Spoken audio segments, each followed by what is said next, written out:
Bonjour tout le monde, ici Patrick Tousignan pour découvrir les distilleries du Québec. Aujourd'hui, on retourne à Gatineau chez Artists & Residents. Pendant que j'habitais en Europe, j'ai pu visiter plusieurs distilleries dans différents pays. J'ai goûté de merveilleux produits issus de savoir-faire ancestral. À mon retour au pays en 2006, on comptait sur les doigts d'une main les distilleries québécoises. Heureusement, les lois ont changé et maintenant, des dizaines de passionnés peuvent nous inventer les alcools du terroir. Je suis Patrick Tousignan et je vous invite avec moi à découvrir les distilleries du Québec. On n'est pas avec Pierre ce soir, on est avec Pat Chartrand. Ça va bien, Pat? Oui, ça va bien, toi? Ben oui, tout le temps. On le voit en arrière de toi, ceux qui sont en vidéo. Vous avez beaucoup de produits, puis vous en avez quand même plusieurs nouveaux. Fait qu'à ce soir, on va parler de vos nouveautés et puis les changements qui s'est passé aussi avec d'anciens produits qu'on ne trouve plus. Fait que, on va y aller doucement. Ça fait combien de temps que tu es avec Air? Je suis avec Pierre, avec l'équipe de la distillerie depuis le début. Même la première année, il a fallu que je fasse un autre job, je te dirais à mi-temps, là, pour s'assurer un autre job à mi-temps pour s'assurer qu'on soit capable d'être rentable aussi. Au début, c'est normal, il faut commencer à quelque part. Mais pour joindre l'utile à l'agréable, je travaillais sur d'autres projets en même temps à temps plein avec la distillerie. Puis, on était capable d'avancer comme ça après. Puis toi, ta job côté distillerie ou en tout cas dans l'équipe, c'est quoi ton rôle? Mon rôle, je suis le vice-président de la commercialisation. Tout ce qui est à l'extérieur de la distillerie, là, les ventes, les SAQ, les bars, restaurants, le trade marketing, l'expérience client, si on veut. Tout ce qui est hors de la production. En dedans de la distillerie. Et puis, est-ce que tu as ton grain de sel à dire aussi quand il vient le temps de développer des nouveaux produits? C'est certain. Fait qu'on n'est pas une grosse équipe, là, malgré ce que le monde peut penser. On est une dizaine de personnes dans la distillerie actuellement. Puis c'est sûr qu'on a une équipe, un conseil qui va approuver pas mal tous les nouveaux produits, les nouveaux goûts, les nouvelles tendances qu'on veut développer et tout. Ouais. Fait que là, vous avez beaucoup de différents types de gin avec différentes saveurs, là, super populaires, là, un beau rapport qualité-prix en plus.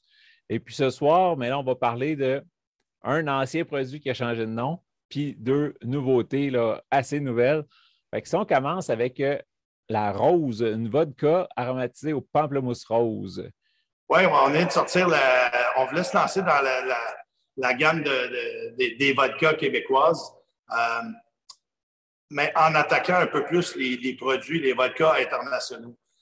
Puis c'est pour ça qu'on est très agressif dans le prix. On a déjà la vodka régulière Artistes en résidence.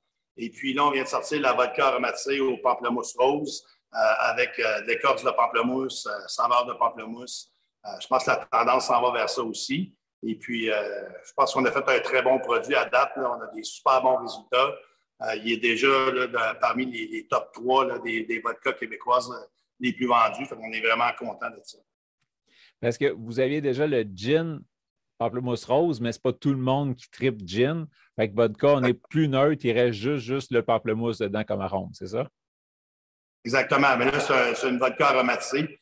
Comme tu l'as dit, ce n'est pas tout le monde qui aime le gin. On a plusieurs gins. Là, on va aller chercher une autre type de clientèle, ceux qui n'aiment pas le gin, évidemment, et avec des catégories de saveurs aromatisées avec les vodkas. Fait que là, ben, on va le goûter. Moi, la bouteille est flambant neuve, pas goûté encore, fait qu'on va ouvrir ça. Au nez, c'est vraiment le pamplemousse, mais pas comme un Sauvignon blanc de Nouvelle-Zélande, quelque chose comme ça, là. On est plus sur mon petit déjeuner, pas sucré, là, mais c'est moins agressif, mettons, comme pamplemousse. On trouve le goût de pamplemousse, mais pas trop. C'est bien équilibré avec l'alcool, notre vodka régulière, là, qui est de très bonne qualité. Ça se détaille à 28 et 28,90, si je ne me trompe pas. Et puis, très agréable. Rapport qualité-prix, là, on ne peut pas trouver mieux sur le marché. Très agréable comme... c'est ça, l'arôme est bien balancé. Ce n'est pas une explosion de pamplemousse. On la sent bien présente, mais juste un beau côté agréable, là, je trouve. Oui. Puis, ça, quand vous l'avez pensé, c'était-tu juste pour voir comme ça ou vous avez une gamme de cocktails que vous dites « Ah, ça va fitter dans ça, ça, ça ». Ben, le but, c'est d'aller chercher un marché. Tu sais, quand on sort des nouveaux produits, c'est bien beau sortir des nouveaux produits, mais il faut aller chercher, il faut qu'il y ait un bon potentiel de volume de vente. À grosseur de la distillerie qu'on a construit, que Pierre a construit, c'est important d'aller chercher du volume. Si on ne va pas sortir des vodkas pour vendre 10 caisses par semaine. Tu sais, on va aller chercher du volume un peu plus. On a vu qu'il y avait un marché au niveau des vodkas aromatisés.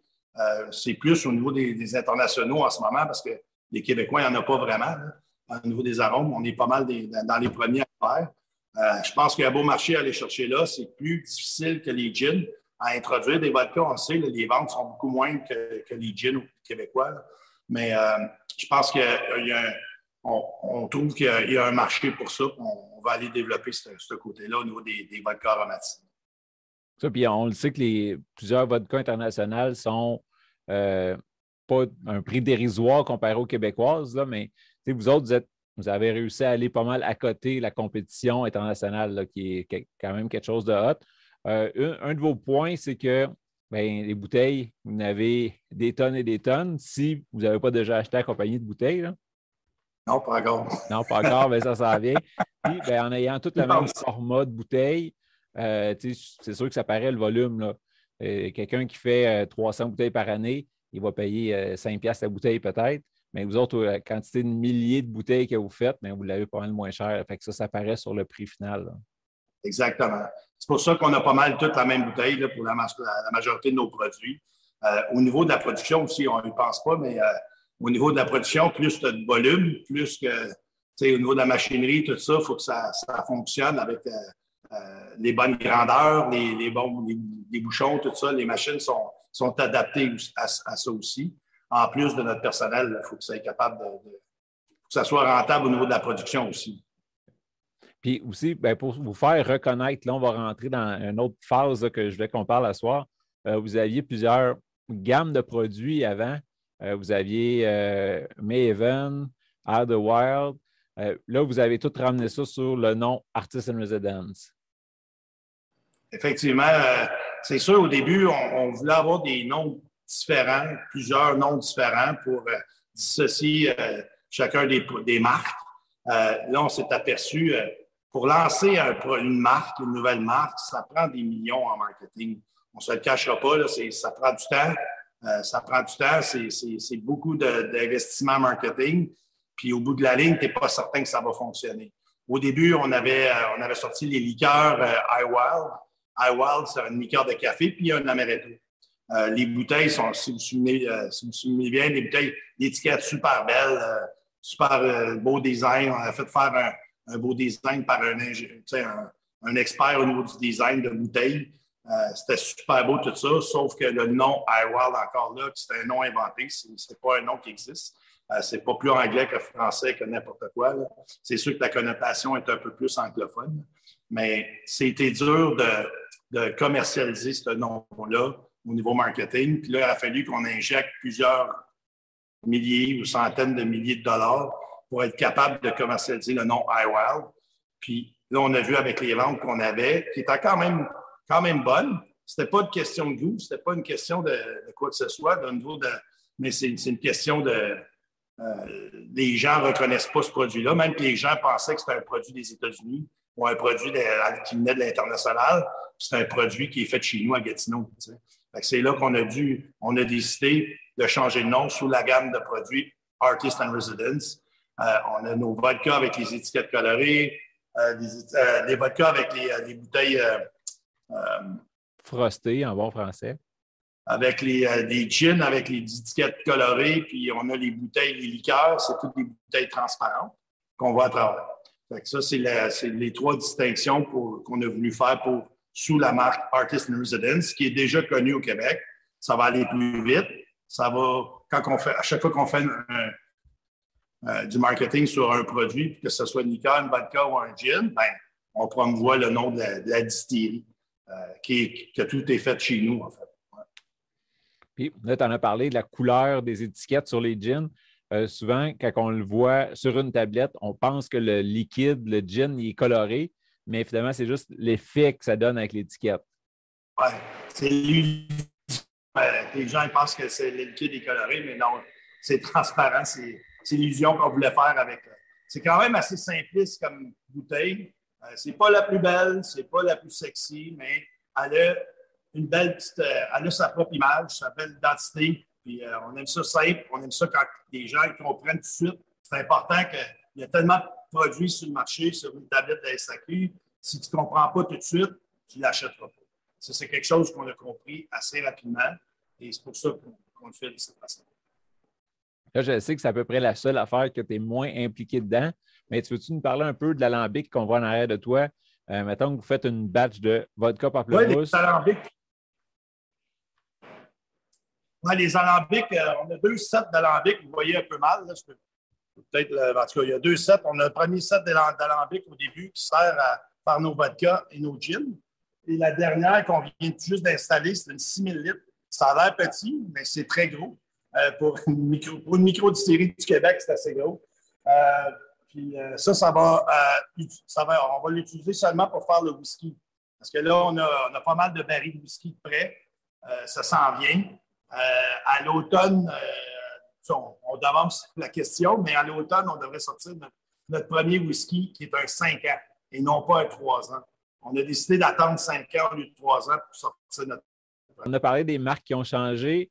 Mayhaven, vous aviez un à l'érable. Et puis maintenant, ben, c'est Artisan Residence, liqueur d'érable. Oui, même concept que Highwild. Les Mayhaven sont devenus des Artisan Residence, liqueur d'érable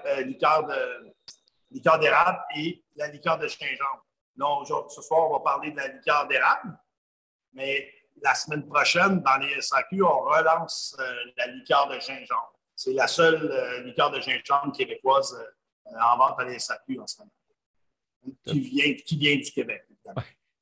Puis c'est ça, il y a des gens qui le cherchaient, qui l'attendaient, mais là, ils vont pouvoir trouver le Artisan Residence gingembre au lieu de trouver le Mayhaven gingembre. Et pour ceux qui se demandent est-ce que ça goûte la même chose, on a adapté les recettes un peu. C'est pas pratiquement la même chose, mais on a un peu amélioré chacune des recettes au goût de ce que les gens nous disaient par rapport à l'ancien Highwild, l'ancien Mayhaven. Mais c'est pratiquement la même chose, sinon beaucoup mieux en termes de goût. Puis est-ce que tu te souviens, est-ce que tu sais c'est quoi les twists qu'il y a eu dans celle à l'érable qu'on va goûter à l'instant? Ben, l'érable, c'est juste qu'on en a mis un peu plus. C'est du sirop d'érable carrément qu'on met dedans. Ça vient des sirops d'érable des producteurs du Québec qu'on met carrément dans notre liqueur pour faire la liqueur d'érable. On en a mis un petit peu plus. C'est un peu plus sucré que le premier, je te dirais, mais c'est pratiquement la même chose. Ben, pour celui-là, c'est un peu plus différent. Ben, au nez, c'est l'érable, on ne se trompe pas. Oui, il y a le côté érable, mais il y a un petit quelque chose qui me rappelle la barbe à papa à l'érable, un petit côté piquant ou. On va le goûter. Oui, en bouche, on est vraiment beaucoup moins sucré qu'un sirop d'érable, c'est sûr, là, mais c'est l'érable qui est là. Il y a juste l'érable. Fait que ça, tu t'en servirais comment, à part juste de boire sur glace ou peu comme ça, là, il est délicieux. Mais avez-vous d'autres twists dans le café? Pierre, il met ça sur ses crêpes, là, mais le matin. Mais non, nous, en fait, avec la crème de vanille qu'on va goûter tantôt, crème de vanille, ça fait un petit soupçon dedans dans la crème de vanille. C'est très bon, c'est excellent. Tu peux le boire dans certains cocktails pour aller chercher le côté un petit peu plus sucré, au lieu de mettre des sirops simples ou quoi que ce soit là, pour avoir des cocktails. Mais les mixologues, là, ils adorent ce produit-là justement pour ça. C'est plus naturel. C'est ce que je dis souvent sur votre gamme. C'est que si, mettons, un gin au bleuet, bien, il va goûter le bleuet, il ne goûtera pas 1000 aromates. Là. Fait que, c'est le bleuet, là, c'est l'érable. T'sais. Exactement. C'est nous autres, ce qu'on veut, ces gens. C'est comme j'ai dit tantôt, si tu ne comprends pas, quand tu le regardes sur la tablette, tu ne sais pas c'est quoi, tu ne l'achèteras pas. Mais c'est la même chose quand tu le consommes. Si tu achètes une vodka aromatisée au pamplemousse, mais tu t'attends à ce que ça goûte le pamplemousse. Tu ne veux pas que ça goûte trop non plus, puis ça a l'air trop. Mais tu veux que ça goûte assez pour s'assurer que tu vois une différence. Un bon équilibre, en fait. Puis, c'est ça, l'érable, là, on est vraiment dans la cabane à sucre. L'érable est là, pas trop tire, mais quand même, c'est un beau caramel, là, fait que c'est très le fun. Ben, le temps des sucres arrive avec les cabanes à sucre. Ça va être un excellent produit à promouvoir pour le prochain mois qui s'en vient. Là, on a parlé des marques qui sont disparues de chez vous. C'est sûr que votre Waxwing est encore là. Oui, on a Waxwing. Waxwing, ça a été notre premier produit qu'on a lancé à la distillerie il y a 4 ans à peu près. Ouais. Ça fait 4 ans qu'on a sorti de notre premier produit. Après ça, on a Vodka Light, Gin Light, les produits, les spiritueux légers qu'on voulait lancer parce qu'on pensait que le marché québécois était prêt à ça. C'est pas que ça n'a pas fonctionné, mais au niveau des volumes, ça ne respectait pas ce que nous, on s'est donné comme standard en termes de vente de volume, qui est acceptable pour conserver un produit.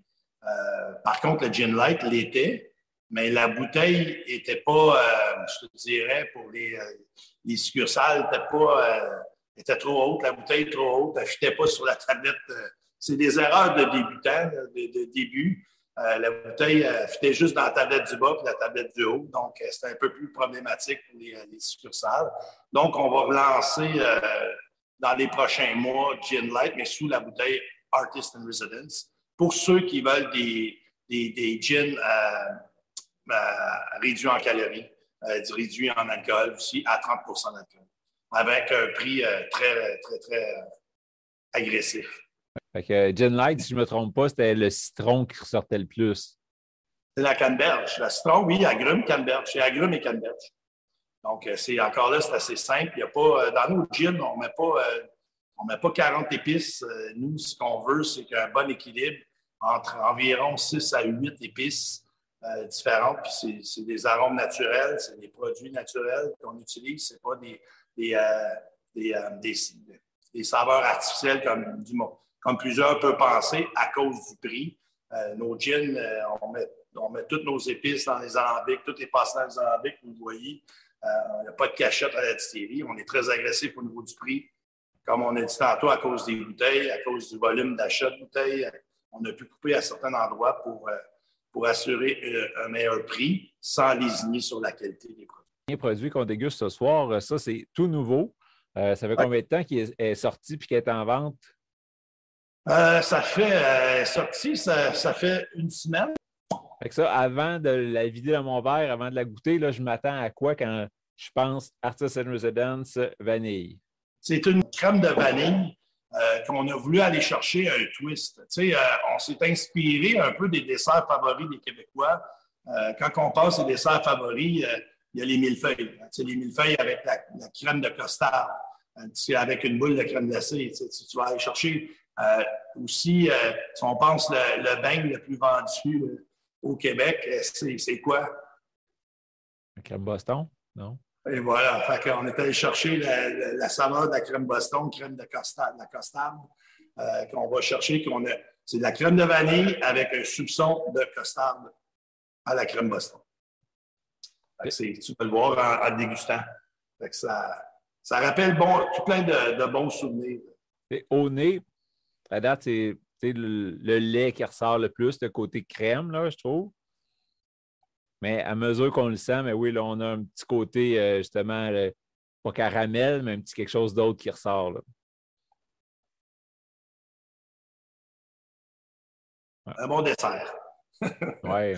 Ça va faire fureur. Juste un 16 % d'alcool. Fait que pour finir un repas, quelque chose comme ça, c'est super. On est un peu, ben, tu l'as dit, chou à crème, quelque chose comme ça, là, la pâte qu'il y a dedans. Fait que super smooth.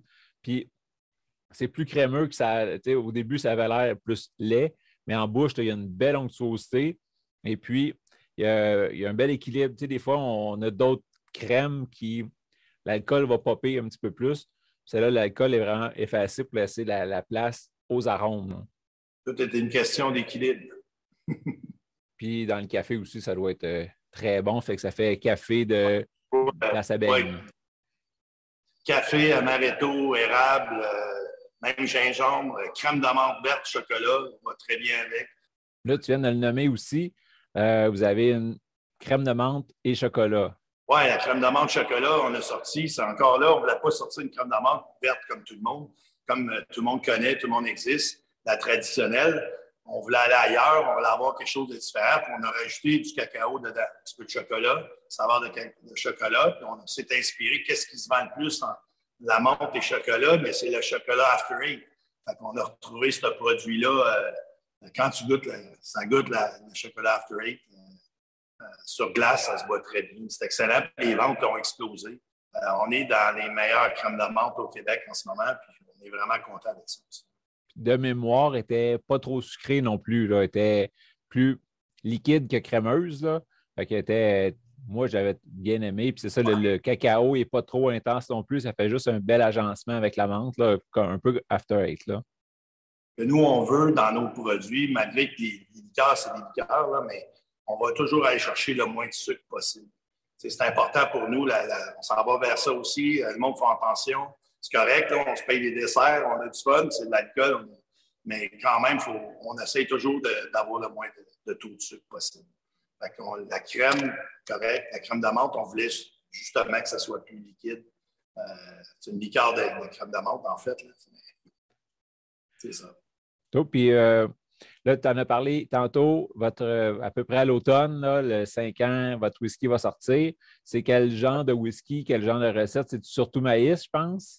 Ben, il y a du maïs, il y a du seigle, puis je ne sais pas tous les détails encore de ça. C'est pas moi le maître distillateur. Là. On garde un peu nos secrets avant que ça sorte, mais je sais que sont dans des barils du Cherry en ce moment pour la première production, parce qu'il va y avoir plusieurs types de whisky.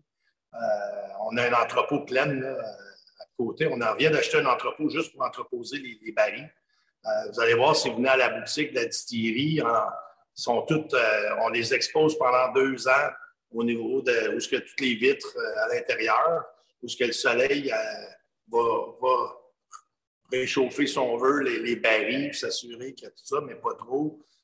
Après ça, après 2 ans, on les entrepose dans l'entrepôt qui est fait pour ça. Puis c'est magique, ça. On va avoir on va être un bon producteur de whisky dans les prochaines années, je vous le garantis. Pierre, quand il a lancé son projet Artists and Residence, il voyait grand puis il continue de voir grand.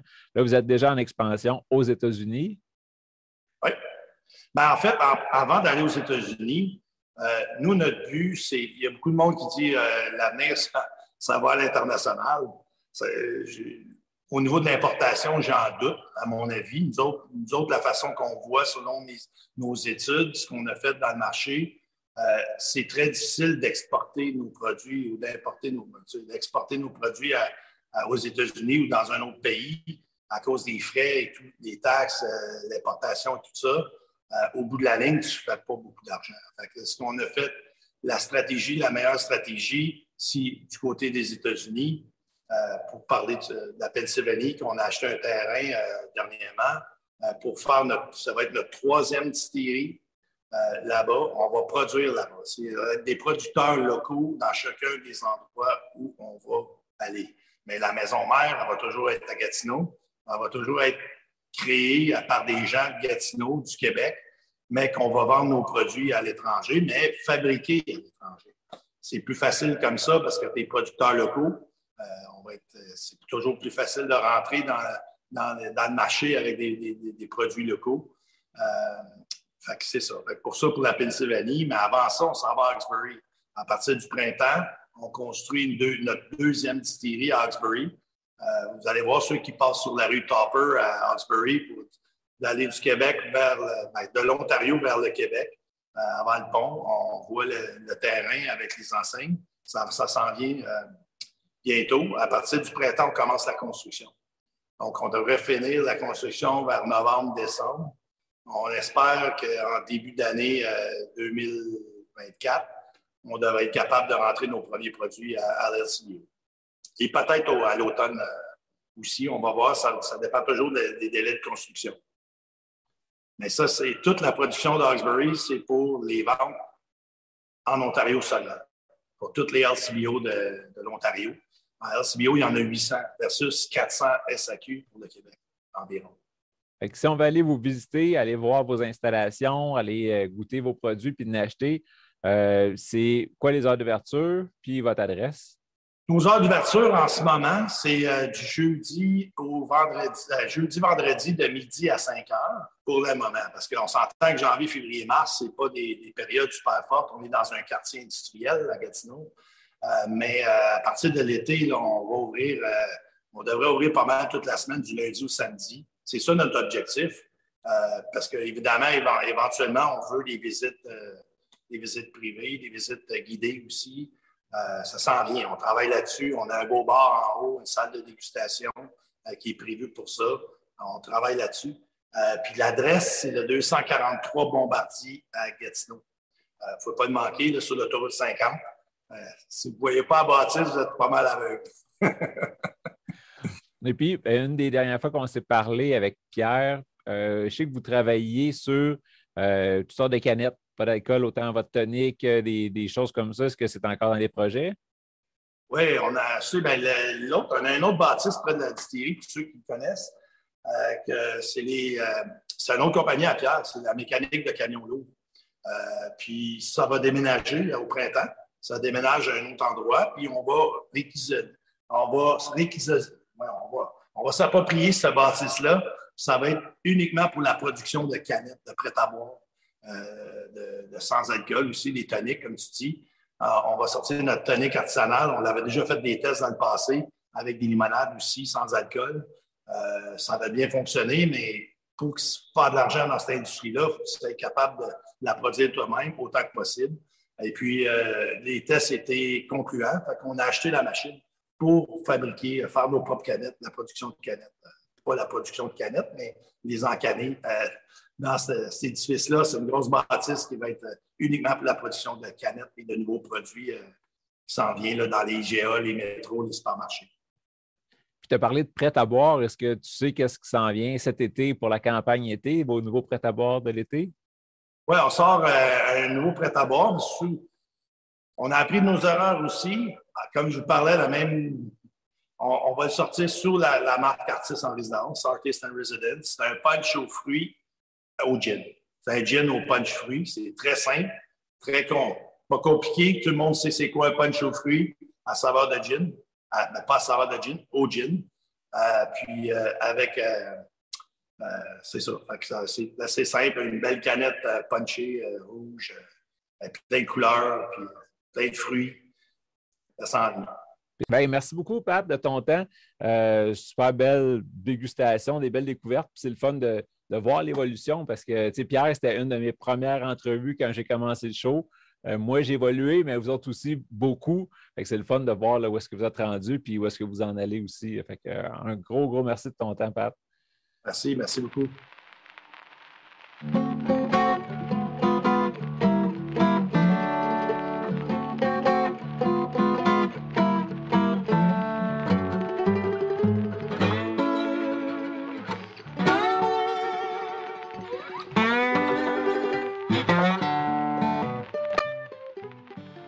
Laisse-moi te parler de mon partenaire, Nevu Matrix, la nouvelle matrice pour réussir ensemble. C'est grâce à eux si je peux vivre mon rêve de vous partager toutes ces belles aventures parmi les distilleries du Québec. Clique sur le lien en bas. Toi aussi, tu mérites de vivre ton rêve.